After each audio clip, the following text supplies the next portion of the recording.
Hello folks, welcome to Netcruzer RC. I'm here at my local Great Hobbies and they just got the new Wraith 1.9 in. Embargo just lifted today, I believe. And they got one of the orange ones, which is pretty cool because all the press material ones that I've seen so far online today were all black. And so this is the orange version. It is painted on the outsides for whatever kind of matte color it gives.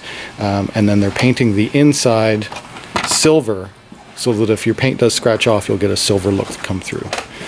A couple of other interesting things we just noticed was it's based on some SCX 10.2 parts, but there are some unique pieces. Like this is a multi-piece design. This front, what do they call that? Steering link, I guess?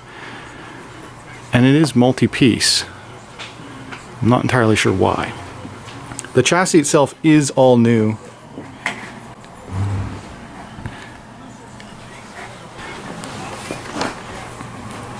The shocks are designed based on a SCX 10.2.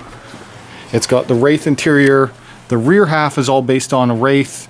It's got SCX 10.2 style tires and AR44 axles. And some of the other interesting things, the shell is Lexan, at least the bottom half. This side is very loose. The front is a whole new front clip design, which is pretty neat because the grille and the lights are all injection molded plastic, and it comes with the LED lights included, as well as a hood that lifts up, and this gives you access to your receiver box, your servo, and your battery tray is behind. Now sits in the front. All the other Wraiths, the battery trays sit in the back.